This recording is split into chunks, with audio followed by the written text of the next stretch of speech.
everyone, and welcome to Those Working Fangirls, where we talk all things nerdy book, TV, movie, pop culture, fandoms, and how they integrate into our adult lives. I'm Natasha. And I'm Christine. And today we are talking all about our style influences through the ages, through a pop culture lens, of course. Like, what inspired our fashion choices when we were children, when we were teens, into like our early adult life, all that fun stuff. Mm-hmm. Yeah, it's going to be a fun little journey through the ages. I'm excited. Me too. Before that, we are going to roll right into Snap Crackle pop culture news. We had a bunch of stuff drop right after we recorded last week. Yeah. Which was a mad bummer, yo. The big one that literally dropped right after we recorded, the morning after, was The People We Meet on Vacation by Emily Henry adaptation was casted, okay? So the lead is going to be Emily Batter from My Lady Jane. Yes. And Alex is going to be played by Tom Blyth. So we're all very excited because we know that they're going to be really good. I was so excited. I think Emily's going to be like the new it girl, I feel. For adaptations. Well, there's always like a skinny brunette who's like the it girl for a while. Like, it's Daisy Edgar Jones currently. Jennifer Lawrence. Well, she's Shailene blonde. Woodley. Yeah, and now She was brunette for the Hunger Games, though. Yes. And now we've got Emily Batter. So I'm very excited for her. Mm-hmm. I loved her in My Lady Jane.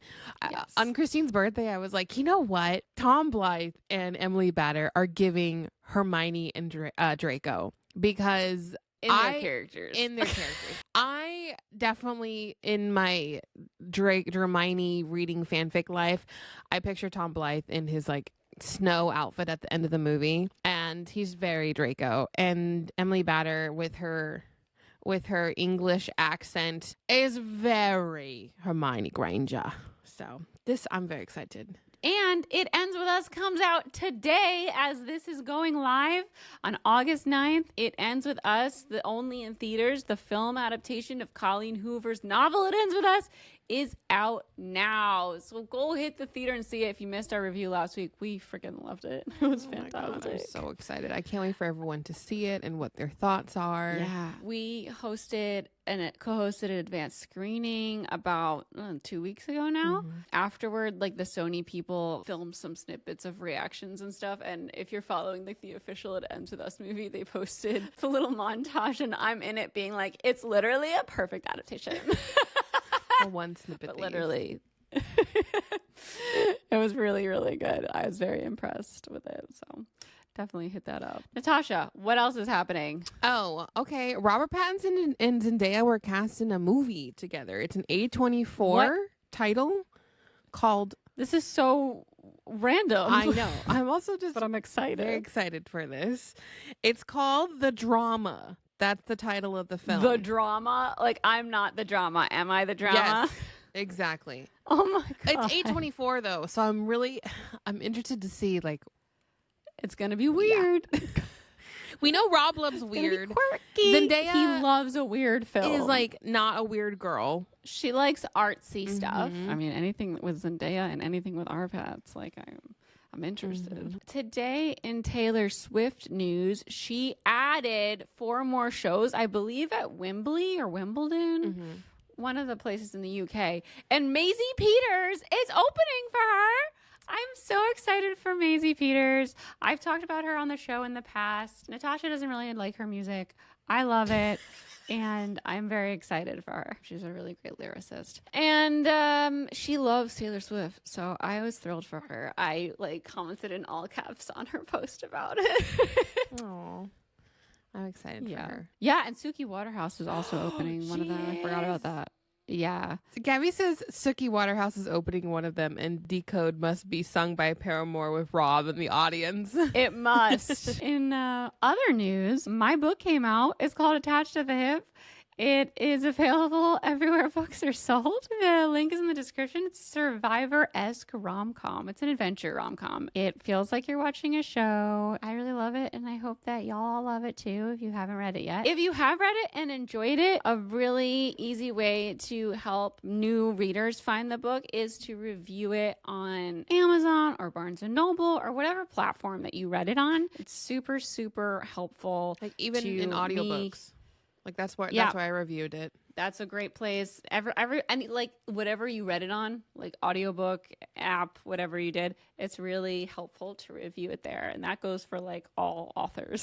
If you review their books, it helps other people find their books and helps them keep writing. So thank you guys so much. Natasha, what have you got? What's happening with Blood Moon Ball? Blood Moon Ball tickets are on sale if you guys want to come. It's in downtown LA on October 26th. It is a gothic fantasy ball. It's going to be a big to-do, our big Halloween celebration right before the holiday. I'm so excited. Lots of new things coming out probably in the next few weeks. Gonna be doing a lot of work for Blood Moon in August. We've been a little busy with cons. I'm at D23 right now, so if you're at D23, come find me. I'm gonna be in cosplay almost every day. And last on our news today, Romance Con is coming up super fast in Milwaukee, Wisconsin. We are going to be there September 5th and 6th. We're doing a meetup there. We're doing a live podcast there about smut levels and what level of smut we enjoy. It's going to be a hoot. Chloe's going to be there too. There's a masquerade ball. There's lots of panels. I'm going to be an author there. Y'all should check it out if you are in that area. All right. We left the link to get tickets in the show notes, as well as the link to all these things that we're discussing right now. Yeah. I'm so excited for just a purely book convention. It's been such a long time for us. We're going to move on to What Right Now. It's going to be a really quick What Right Now today. What movies did we watch this week, Natasha? Christine and I finally saw Twisters. It was so good. It was so good. It was so good. Glenn Powell's just so hot, and he's just such a likable guy. So Twisters was amazing. It was a great action flick. My god sister told me she didn't like it, and I was like, "There's no way. I know I'm gonna like it. I can't not like it." So it was amazing. We both saw it in the theater together. Gabby says my fiance's mom and sister didn't like it either. How could you not like it? It was so fun. I don't understand. I had so much fun watching the movie. And was so in it. Yeah, well, and also we were both so in it, and I don't she said it it wasn't a disaster movie. I'm like the whole thing, it is a disaster movie. About? They're trying to figure out how to get never mind. I don't really want to talk rid of tornadoes. Yeah. Yeah. I mean, and there's so many tornadoes, and they're causing disaster after disaster. Yeah, they're scary. They're terrifying. Now, the first Twister movie definitely was like Jurassic Park with tornadoes. Yes, it was amazing. But I feel like Christine, you talked about this, how the CGI, I think it's so good. It's meant for this time in film. And it really ups the stakes of the movie, being able to really feel and see the Twister, because in Twisters 1 they did not have the technology to really do that. It feels like a set a lot of the time. The Twister doesn't feel real. It's like a black swirly thing. It's not the same. You don't get the same fear. And in this movie, you're in it, you feel it. We were not in 40X, which it's coming back to 40X August 30th, and I think that it would be the coolest movie ever to see in 40X, but I felt like I could feel the wind because it was directed and edited very well. Yeah, Gabby, never in a million years would I chase tornadoes. I agree with that. They're terrifying. Absolutely not. Never. Daisy and Glenn have such amazing chemistry, and their little banter back and forth is so cute. And I loved it. Next, one more thing I want to talk about. A Good Girl's Guide to Murder dropped last week on Netflix. I already finished the whole thing. They did a really good job. And I'm just sitting there toward the end. I was like, I want the rest of it, and I want it now, because it feels like one big movie. And they still have to film season 2 and season 3 so that I can get the whole thing. It's even more feeling like it's incomplete with the show in terms of when you read the book, the first one feels like it could stand alone, but maybe because I know it doesn't. I I know that they all are like one big story that I'm very much feeling like I need the rest and I need it now.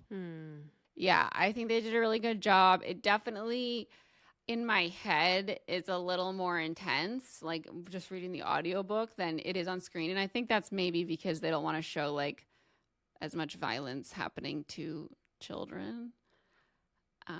Probably. Well, I've been told I'm not allowed to watch it until I read the book. Well, I didn't say that. You can watch it, but I do think that the books are better. Not that this is bad, but I do think it's like a more fun experience to listen to the book. Okay. And then watch it. Why was it UK? At least because Holly Jackson is from the UK. And so when we read it, a US Americanized version of it. Like she's doing her EPQ, which is like some big end of the year school project you do as a senior or whatever, or a junior. And in America, they just call it like a school project. So it doesn't really translate the same. And it takes place in like Ohio or something in the American version, but it's like, it takes place actually in the UK. Wait, does it take place in the UK in the show? Yeah. Oh, okay. Yeah, because that's where the book actually takes place. But they like have an American version for us because there are so many like UK isms in terms of like the city and like the projects at school and the way school works in general, the differences between our school systems, you know? Siobhan just said would love to hear your thoughts on season 2 House of Dragon now that it's done. I can't really spoil anything because Christine hasn't watched it. I do want to say that there are only going to be 4 seasons they announced. We just finished season 2. They're going to be filming early next year and hopefully dropping in the next 2 years. But it was so good, you guys. We are going to roll right on into our main discussion. But before we do, I'm going to take a quick second to thank all of you guys listening out there. Thank you for being a part of our podcast world. We really appreciate you being here. If you haven't already, we'd love it if you followed the show for free in your favorite podcast listening app, whether that be Spotify or Apple Podcasts or Pocket Casts.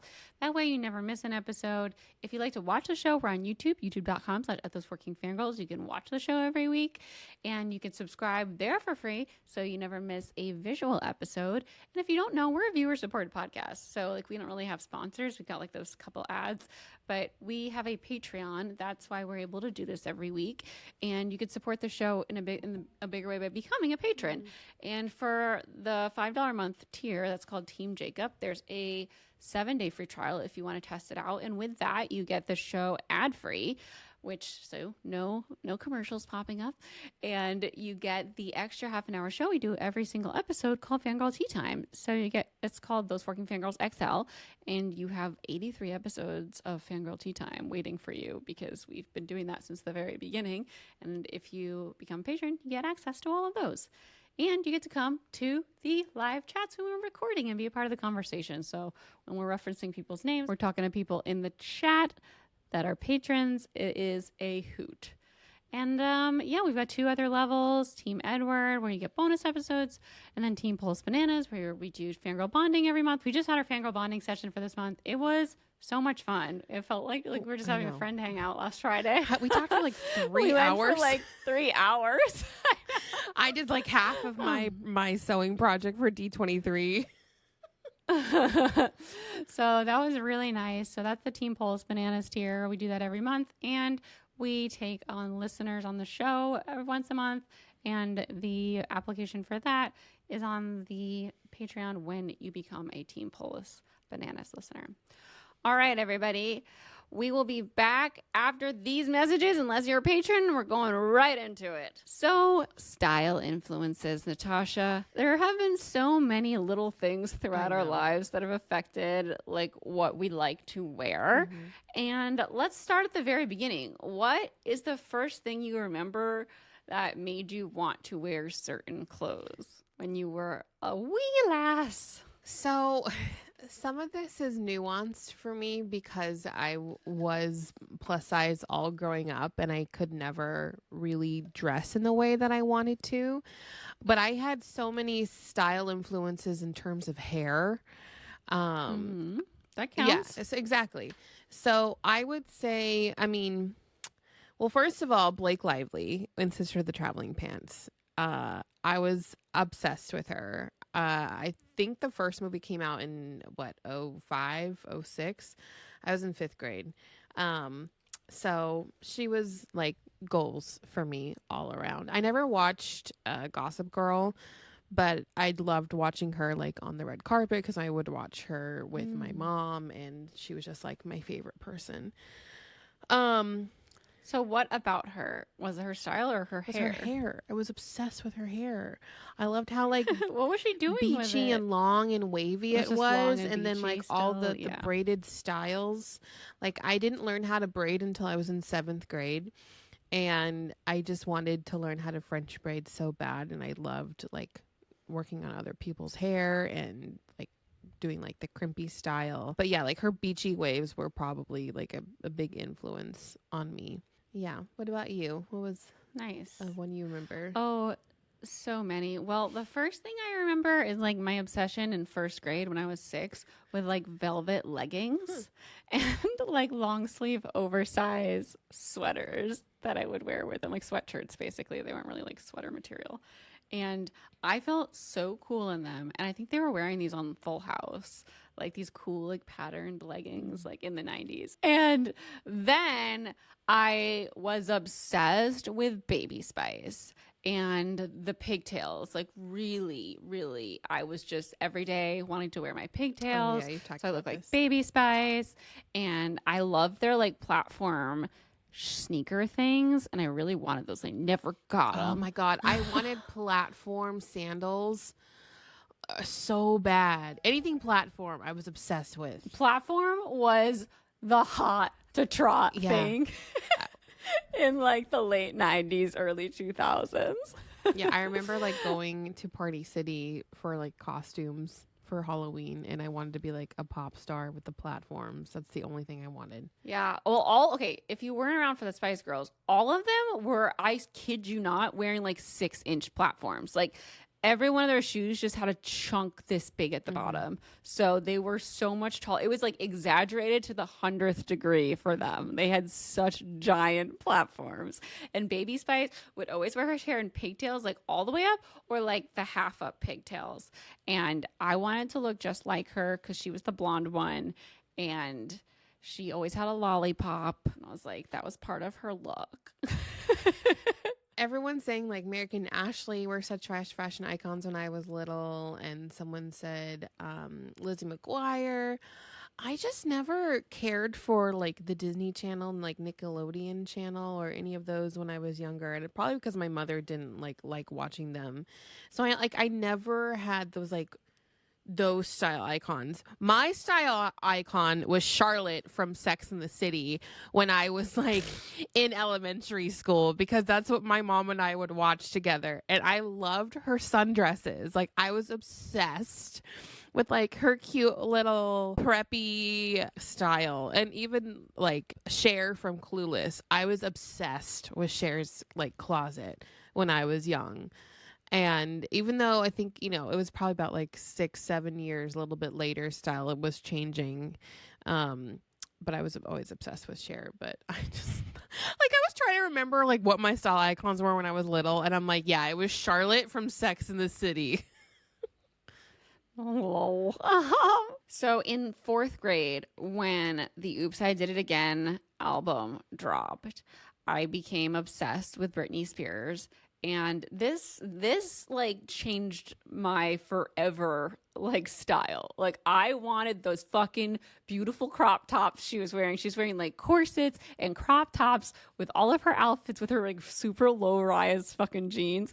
But like she's also wearing flare jeans, and I wanted to wear flare jeans all the time. And I never wanted to wear jeans before 3rd grade. I was like, I hate the feel of jeans, but like Britney Spears would wear flare jeans, and she would wear these like cute little crop tops in all of her fucking music videos. Like that top from Crazy, like I just ordered like a mimic top of it like last year. Like, because I still think about it because I loved it so much. Oops, I Did It Again, that red jumpsuit. Like I got red pleather pants and a red halter top so I could pretend to be Britney Spears. And in the Baby One More Time music video, she wore these like poofy things on her pigtails, and they were like braided pigtails. So then I wanted braided pigtails. You have distinct memory of this, and I know, like, oh my God, I was so obsessed. Do you think it's because, like, you saw yourself in Britney because she kind of looked like you? She was a dancer too, and I was a dancer. You know, I was obsessed with dance, and so since she was so good, like, I know you look at Britney Spears now, and you're like, what are you talking about? Go watch her in the year 1999, 2000. She is hitting her shit, and she looks so fucking cool. And yeah, so I thought it was so cool that she could, like, and at the time I was like 9, 10, so I didn't realize she was lip syncing a lot of the time. But like, it's so cool that she could perform to this level and also sing. And like, I wanted to be her. Yeah, I think it's interesting because I didn't have people like who looked like me, like you, growing up. So my style icons, I never really dressed like them. And I think for a lot of people who are of like different body types and ages and races, kind of probably feel the same way. Their style icons probably look like them. But I was obsessed. Like, I was a little too young for Britney. Not really. Like, I remember doing dances to Britney. But you didn't have like an older sibling. I think Olivia is so into it because I was into it. Yeah, I was obsessed with Gwen Stefani, and in terms, I made my cousins obsessed with Gwen Stefani. So, because they are younger than me, and she was from Orange County, so I had that sense. I'm like, oh, connection. I had that connection with her, and I went to school with like her cousin, so that. I was like, yes, I know Gwen Stefani. She lives down the street. But I think like her makeup style really influenced me. I think a lot of people have, I have Taylor Swift as like my makeup style icon, but like Gwen Stefani was the first one, I think, to do like a really bright lip and like fun colors and things like that. Her style didn't really influence me, but I wanted her fashion brand called Lamb. Lamb. And I remember. was obsessed with that. And that's all I wanted.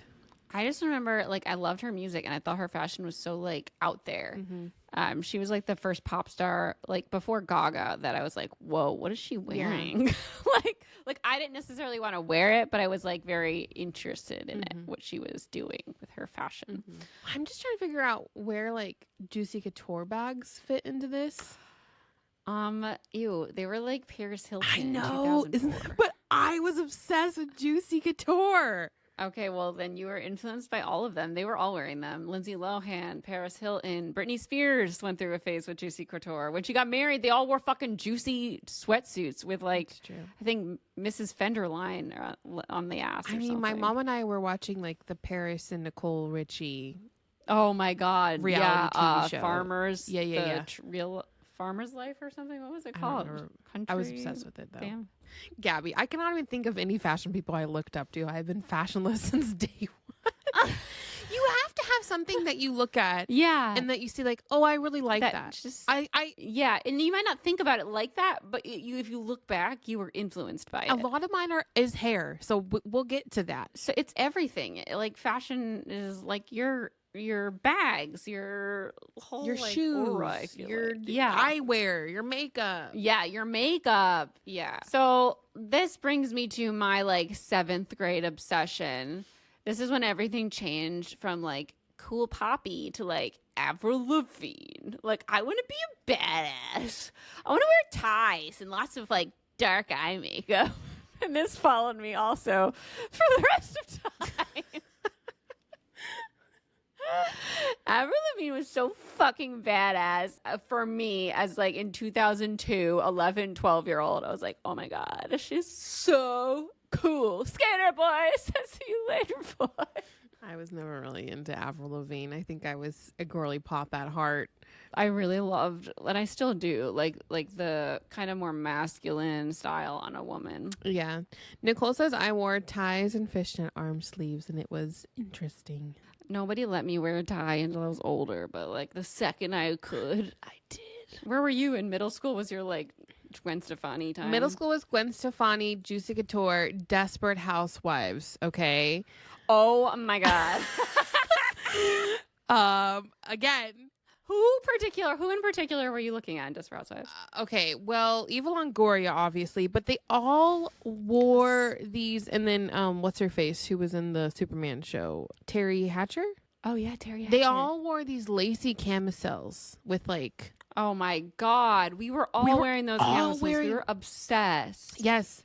Siobhan, I missed the vest looks from the mid thousands. I love vests. I wore vests, but it was the camisoles in particular that were just... Everything had a camisole under it. Everything. Remember those like button shirts from Abercrombie that had like buttons right down, like from your neck down to your like boob, the like Henleys, breastbone, and you could unbutton them, and everyone would leave them unbuttoned, and you'd see the cami. Yeah, and like the girls with boobs would have their boobs like all up in them. I could never fit into those, so traumatic for me. Oh, I'm sorry. Everyone was wearing them, and I didn't have any boobs, so I put 2 bras on to make it look like I had boobs. I had too much boobs. Both ends of the spectrum on the boobs. Yeah, middle school, I had so much Juicy Couture. Like, I had bags. I had the tracksuits. Juicy Couture bags. Oh, I thought those were so ugly. I had like the charm bracelet, and I put it on like this big charm necklace. Oh my God, I forgot about those. Yeah. Wait, did you have the nomination bracelets, or were you too young? I was too young for that. I don't know what that is. Okay. Does anyone in the chat have nomination bracelets? They were like the ones that were like links, and the links were different charms. Oh, wait, I had those. Yeah, and you had to like learn kind of how to unlink and, they would link pinch them fast. the fuck out of your skin. Yeah. I got so good at it though. And every link on mine, I was on my second bracelet. I was like collecting for like all through middle school. And then I think I've told the story, but I put it in my gym locker because it gets caught on everything. So I didn't want it to happen during gym. And then someone stole it. And I was the saddest because I was like, that bracelet is me, because there was like a dance one and like my birthstone one. You know, there was like all these catered ones. You'd get like one per present for your birthday, you know? Siobhan said I had a Beanie Baby charm bracelet in the 90s. Oh my God. I think it's so interesting. Obviously, like Christine and I are in our early 30s. I really wonder what teens nowadays, obviously there's social media. Like we had was like reality TV, movies, and TV shows. Artists. Music artists. Yeah. And the Disney Channel. And magazines. Oh my God. I guess that's it. Because I have distinct memory of going through magazines and being like, I want to wear espadrilles. What the fuck are espadrilles? They're just wedges with like... Oh. Yeah. I remember seeing Britney Spears wearing Uggs, and I was like, is it time for me to get Uggs? Time for me to get Uggs. Because I thought they were so ugly, and I finally caved in high school. Was it J14 magazine? I was reading like 17 magazine, Teen Vogue. I was reading People religiously. Oh, People. From like age 9. My mom would get like People magazine and like Us Weekly, and then we would go to the beach. Yeah, in the mail. Yeah. And then she would read it on the beach, and Alex and I would go in the water. Then afterwards, I'm like, can I have that? Can I look at it now? I would run to the mailbox for it. Like I think it came every Friday or something, and I would be so excited to look at all the pictures of like the paparazzi pictures in the beginning. That was my favorite part of People magazine. And then I'd see like, what books did they review? What CDs did they review? Well, and I think it's interesting because like a lot of people are like, oh, the influencers are just like so new. No, they're not, because companies back then, it's just celebrities. Companies back then would pay celebrities to wear their stuff or their bags or whatever, and then they would have them get their paparazzi shot and sell the images to these magazines so that people would buy. Starbucks was putting their, I feel like, drinks in everyone's hands. That's how it all started. That's how Starbucks started. Britney Spears and Paris always had fucking Starbucks. Everyone's saying the Limited 2. I was obsessed with the Limited 2. I wanted to wear everything they had. It was also sparkly. They had all like my bright colored... This sounds so ugly now. Well, not ugly, but like this color yellow, I had like full on jumpsuit from Limited 2, like top, jacket, baggy like cargo pants that were this color yellow. And I had it in orange. And like, just like, those are all my Limited 2 cool girl clothes when I was in elementary school. having like a revelation right now because I realized growing up I could never fit into limited 2. And I never grew up, I never got to dress in the way that I wanted to dress until, you know, online fashion was more of a thing. I could, you know, spend my own money. And I definitely was not known for my style or my fashion back then. But I always had like a want and a yearning to dress in certain ways and a craving to dress in certain ways. The fact that I could never go shopping with my friends or do any of that, I think like all really just built up and led to this like, I need to make my own clothes.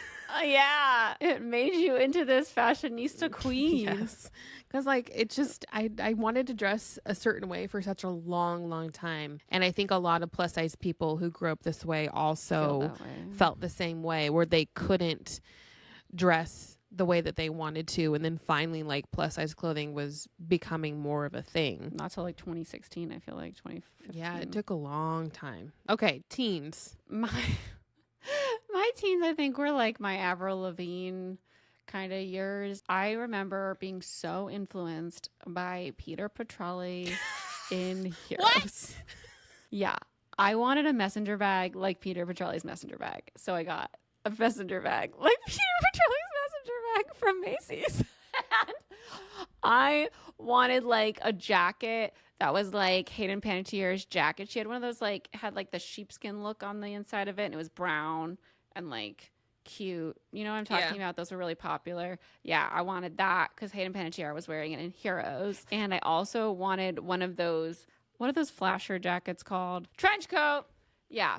Okay, so Peter Petrelli had this tan trench coat. And freshman year, I saw it at like H&M, and I was like, I need that tan trench coat so that I could walk around looking like Peter Petrelli. I loved it. Oh my God.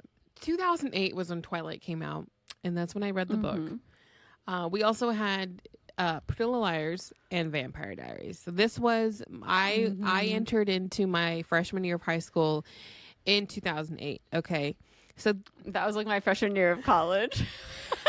We're in the same year. Yeah. So this was my influence in high school, was Twilight. All I wanted to wear was Bella's outfits. Even though I didn't think they were cute, I just wanted to be her. In no world did I think they were cute. I was obsessed with plaid. So this was the beginning of the plaid era. Oh, I had the plaid era. We all had too. the plaid era.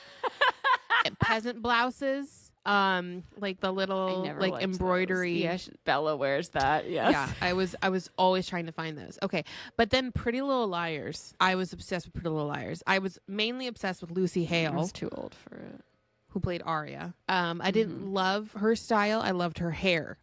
Oh my God, you guys, I was obsessed with Lucy Hale's hair. I loved like the blown out look. Like I always tried to make my hair look like Lucy Hale because she had like the layers.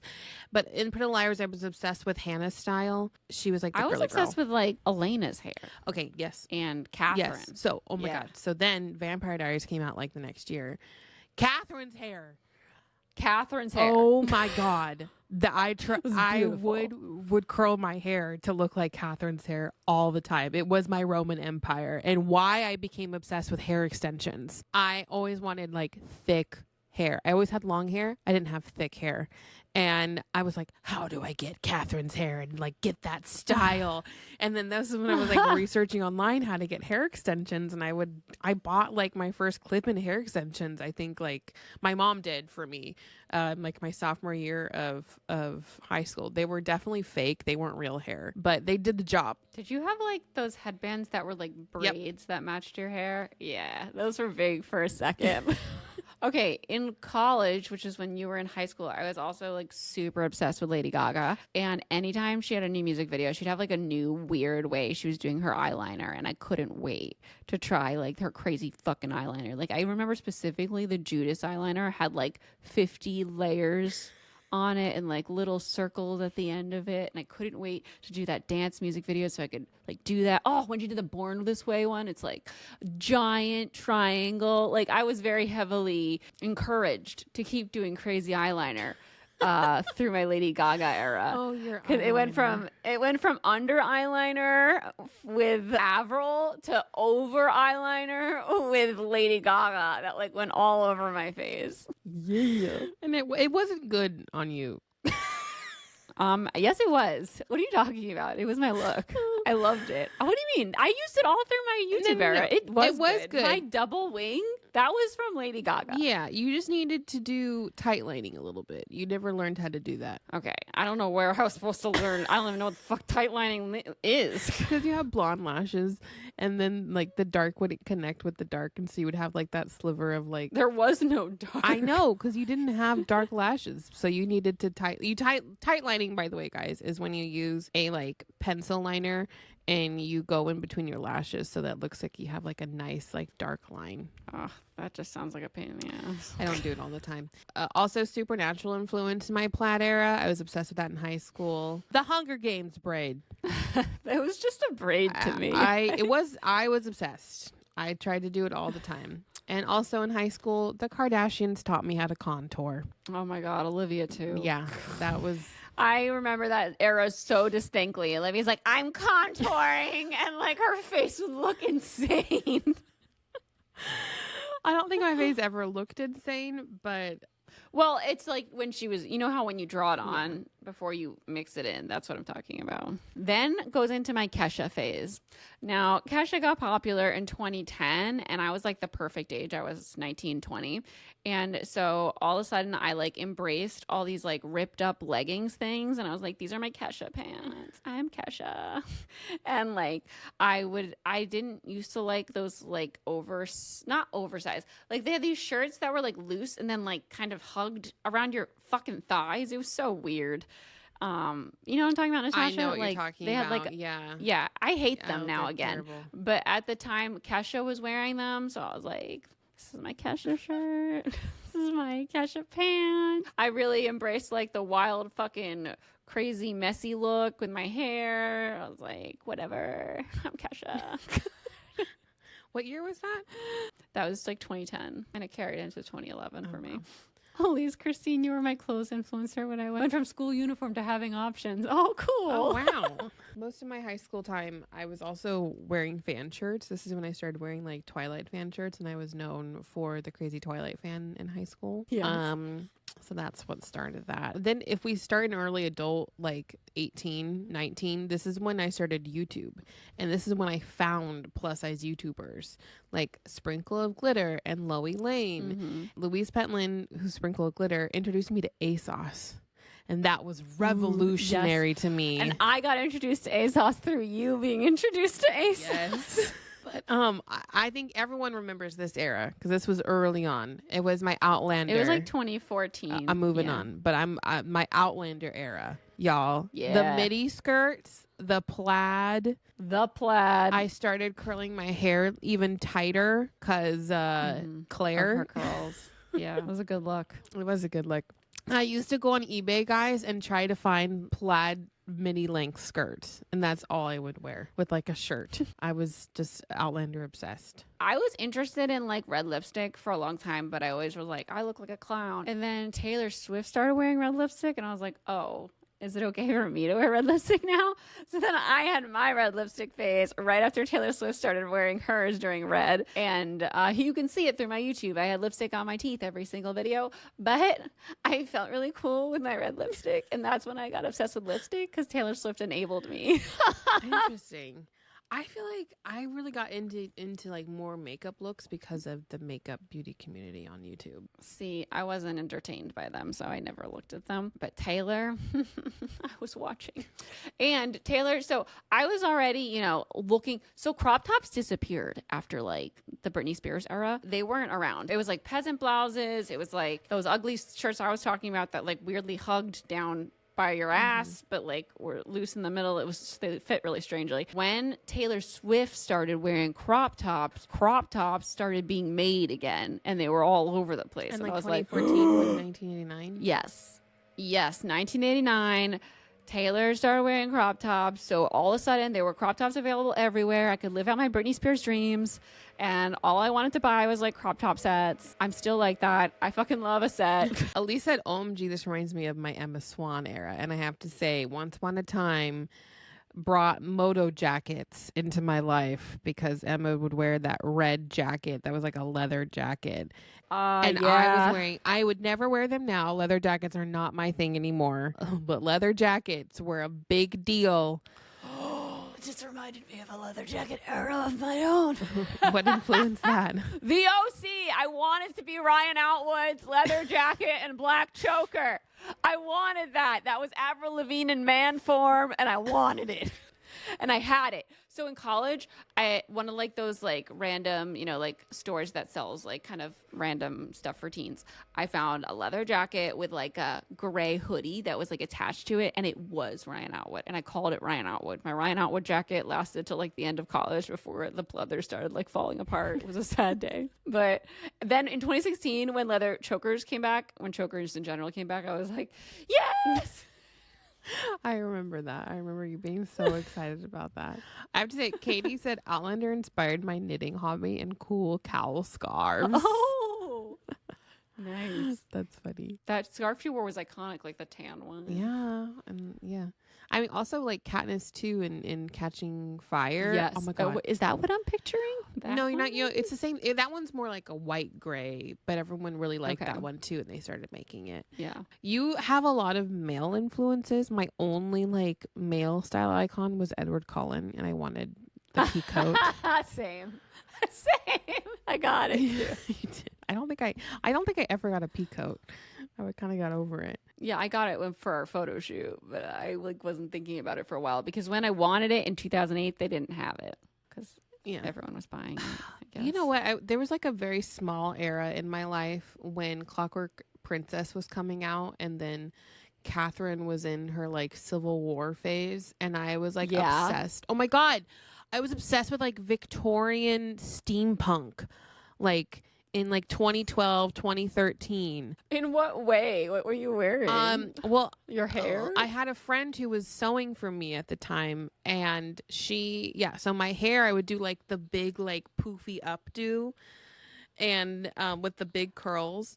And then I had all of these like bustly skirts. Oh, the skirt. Yeah. And my friend made me a Wonder Woman steampunk outfit that I still have to this day.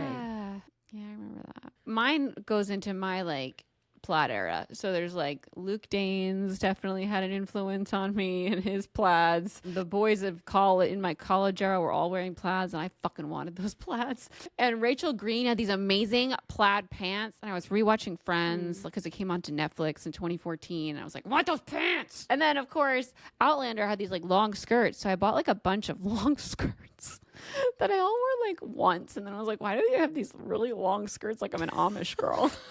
I had so many long plaid skirts. Like, I literally pulled it out of my closet the other day. I'm like, I wore this once. Oh, Outlander. But I have plaid pants that I wore on my Again But Better tour at the stop with Sarah J. Maas, and I think they are the coolest pants ever. And I have only worn them that one time because I want to wear them to something like just as cool as that day. That Rachel inspired those. She had like when it was coming back on, I was a bit obsessed with like the short plaid skirt. Yeah That was really cute. Wait, Elise said Victoria Aveyard has heavily impacted my fashion. What? In what way? Blazers? She wears a lot of blazers. She wears a lot of blouses too. Yeah, she does. She's like a lot of like workwear clothes. Yeah, she looks like very professional. Her professional style is based on hers. Interesting. Oh, interesting. I really feel like even in my early adulthood, I still didn't find what I was really looking for. Because in a sense, like this is when I started revisiting Disneyland and going more often. And I discovered Disney bounding, and which allowed me to kind of go into that pocket of life where I'm like, I always really wanted to dress really feminine and pretty and princessy. And so I would categorize that in like my early adulthood. I think like the only other style influence in my early adult life was Teen Wolf, which was Holland's hair, dude. And also Holland's hair rippled across America. Also Allison's braids. That's where I got like your influence. Oh yeah, and for Allison. your like the braid that I was doing on you. Well, no, didn't Holland has that braid? Yeah, they both do. They both had the braids. They both do. Okay. Yeah. Yeah. I kind of stole it from them. I just realized like something I didn't touch on was like the army boots that like Avril Lavigne wore, and I didn't get to wear them till like 2010 when I first saw them at DSW. And now they're my everything. Like I've gone through so many pairs of them, and I just get a new pair because I love them so much. I never felt good in sneakers, and once I found my boots, I was like, "This is me. This is real."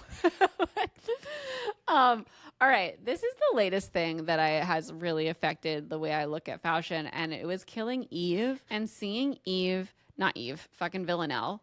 And like all these amazing suits, I was like, I want those suits. I want to wear those fucking patterned suits. And I have a couple of them. Like I wore one to Y'all Fest in like 2019, like the zigzaggy one. I love it so much.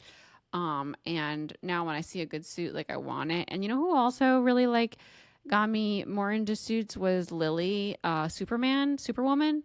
From YouTube. Oh, yeah. I loved all of her suits so much. And at the same time, I was watching Peaky Blinders, and he looked so fucking hot in a suit, and I wanted it. I wanted the hat. I wanted the whole outfit with the suspenders. Like that was one of my I wanted to cosplay as what is his name? Tommy. So cool. I wanted to be him. I always loved those suits too. I always wanted, I loved my mom's wardrobe from the 80s because she had those yeah, my mom had suits in the 80s too. Really bright colored, structured suits with these beautiful dress pants. And I kind of got into that a little bit, but it never really worked for me. I never really liked the way I looked in them because I have a more curvaceous body. Yeah. And it's just makes you look more like a box. Not my thing. Yeah. Like your body lends itself more to dresses, and my body lends itself more to suits and stuff because I am so boxy already. Mm-hmm. The suits fit me better, whereas in a dress a lot of times it'll just be flat. Yeah. I've got two more, but I mean after early adulthood I worked at a fashion brand, and that's when I started dressing like a Midwest mom. And like a Midwest mom. It wasn't great, and it wasn't bad. It was just fine. Not great, not terrible. Yeah. And I wore high-waisted pants with a Gucci belt. Do you remember that era? Oh my God, yes. Gucci belt. Fucking Olivia being can you get me a Gucci belt for my birthday? And it was $400 for a belt. I was like, fuck no, you don't need a belt for $400. Yeah, I remember I really wanted, we went to Paris Fashion Week in 2019. We were all we're we have to get Gucci belts. I ended up finding knockoffs. I did not buy a real Gucci belt. It looked exactly like it, felt exactly like it. And I was the only girl who was wearing a tutu in Paris because I'm this is my style. I want to wear a tutu.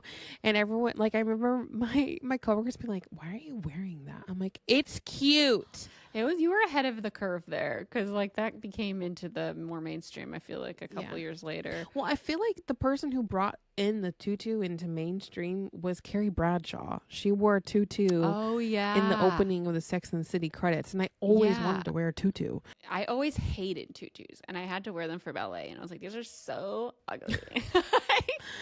I love them. But yeah, and then finally when Bridgerton hit in 2020 and everyone's oh, I want to dress romantically. I want to dress in the Bridgerton style. I'm this is my time. This is my time to shine. And that's honestly what allowed me just to and I quit my job in 2021 where I didn't feel I was judged anymore and I was allowed to wear whatever the fuck I wanted. And it happened to be tutus and frilly things and big dresses, and I made shit for myself. And yeah, I got really excited over the past couple of years when there was more cool athletic wear stuff. I love all the yoga sets.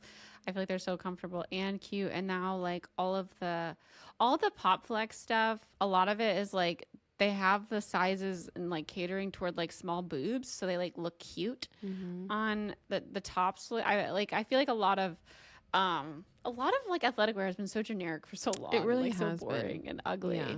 And now they're like so cute and feminine, and I love that. I'm like so into it. I want it all. Me too. Well, like, I mean, I'm so obsessed with pot flex too. I wish I had more of it. Yeah. But yeah, I mean, when I'm not dressing up, my style at home is just like wide leg sweatpants and a big shirt. Like, I love wearing like a large shirt and like what I'm wearing, literally what I'm wearing right now, comfy pants. I love like cool cropped pants. Those are my favorite things now. I love these skirts. Like, I've been wearing these every day. I hate skirts because my underwear is always showing. I love skirts because I have shorts underneath, and it's still like cute and fun to wear. Like, it looks so much cuter than a pair of shorts because it looks like I'm like a little fancy. Yeah. But I can like run around and not be flashing everybody. It's great. And it's 1,000,000 degrees here, so it works out. Yeah. I like those, but they don't work for me as a plus size person because I deal with a lot of chafing, and the point of shorts is so that I don't have to chafe, or else I wouldn't. I feel like all of the plus size women should go comment about this so that she'll make. Yeah, I know. I need to make a shorts video that- about the shorts underneath, that they need to be a little bit tighter or longer. Siobhan says, yes, I love the trend post-COVID, especially has been to be comfortable in your clothes. Yeah. Because I feel like I haven't worn a pair of jeans in years because I just much prefer like a cool, stretchy pant than constrictive jeans. Yeah, I only wear jeans now when I'm like going someplace for something. Like, I still do. I feel like the way they look, I feel put together when I put on jeans, which is like funny because I think in the 90s it was like casual, wear jeans. It's even gotten more casual now. Yeah, we're on a new level of casual. Like, casual, wear your yoga pants. Yeah, I really love like the loose wide leg jeans now. They're so much more comfortable. Like, I hate putting on the skinny leg jeans. I don't even own a pair of skinny leg jeans. I definitely only have like baggy wide leg jeans. I literally just feel like a human sausage. Like, it feels like a skin of a sausage.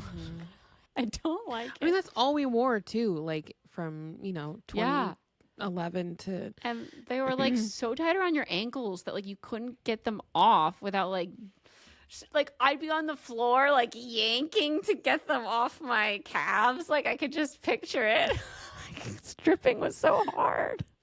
Skinny jeans had a chokehold on us for so long. I didn't even like them. I didn't like them either. I fought against them for a long time. I was wearing my flares.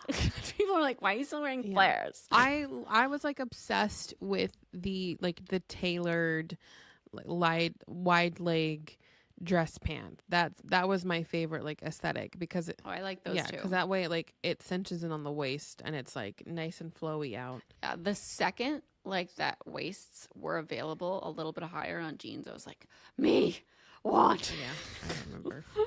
I hated the vagina jeans. Like, they were so uncomfortable. If you lived through vagina jeans, you know what I'm talking about.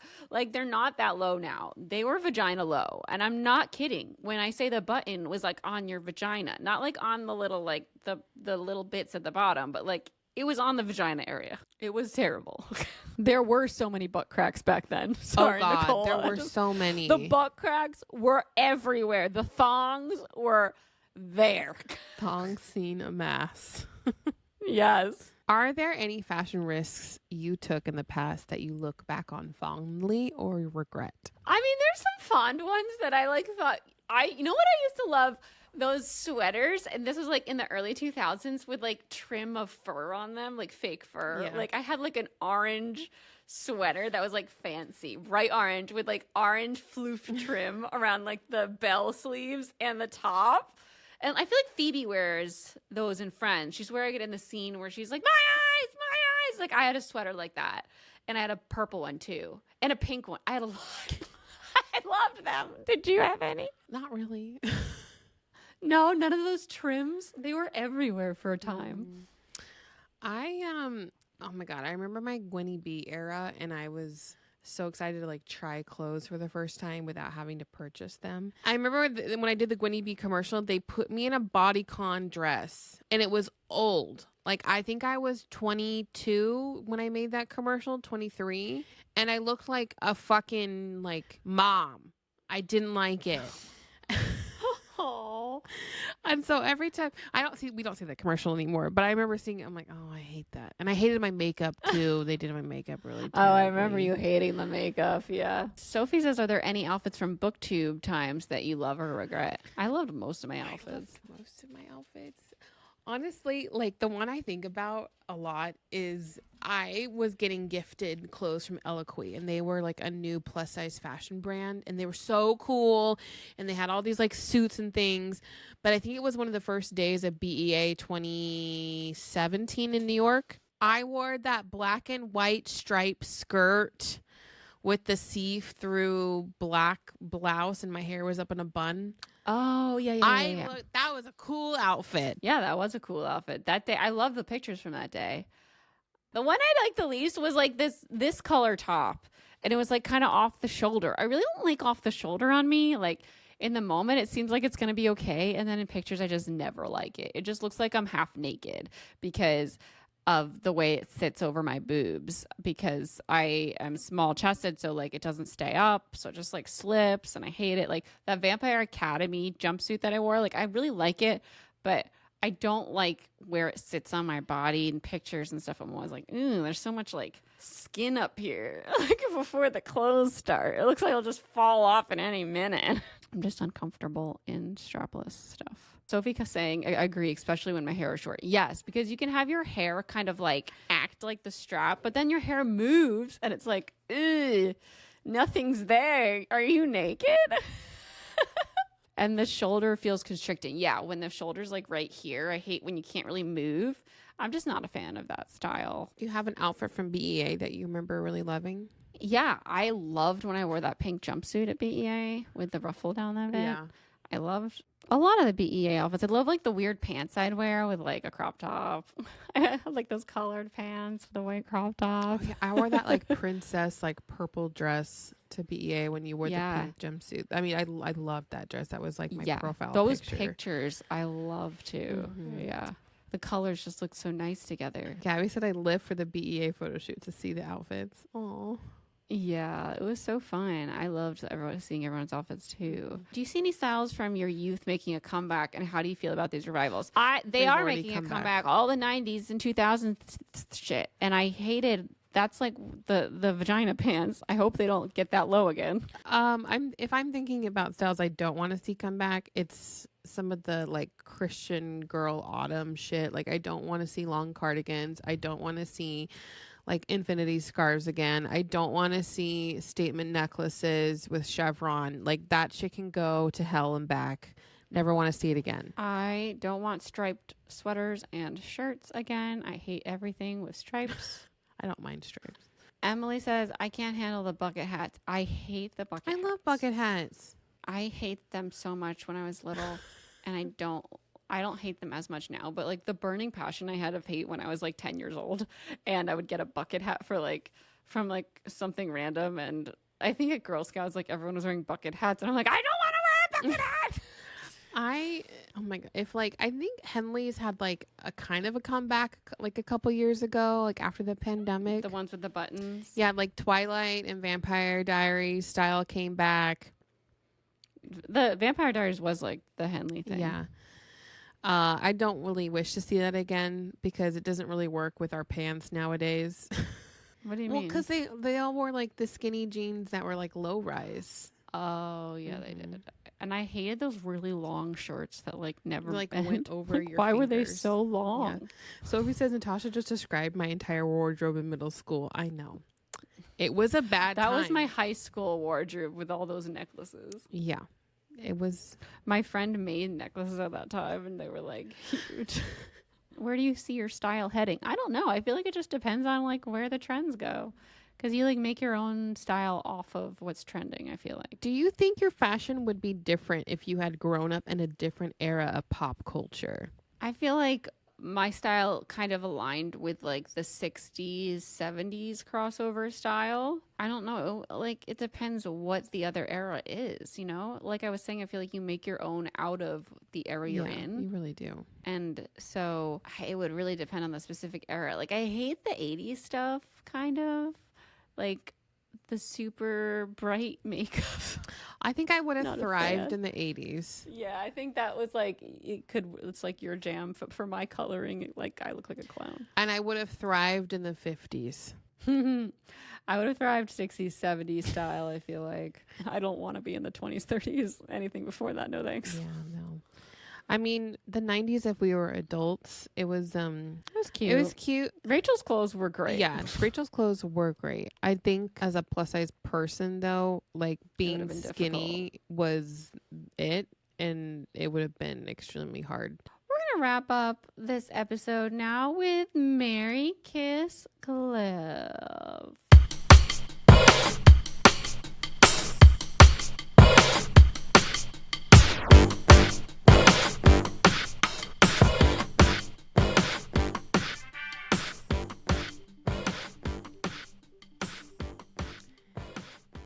Okay. Mary Kiss Cliff. Low-rise jeans. Ew. Henleys. Okay. Or I never knew these were called Henleys. tutus. Like, who called them that?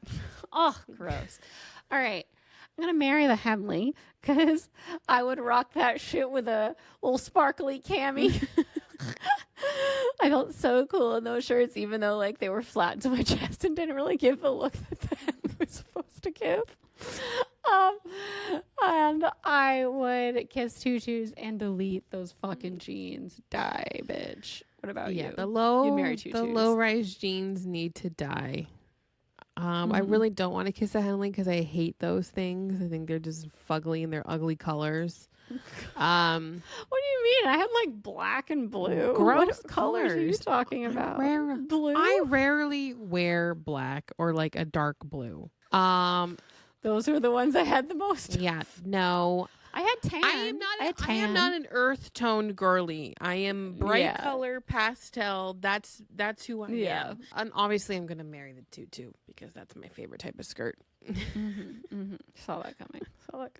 All right, everybody. We're going to remind you one last time. We've been working with Sony this month to help them spread awareness that It Ends With Us is coming out only in theaters August 9th, which is the adaptation of Colleen Hoover's best-selling novel, It Ends With Us.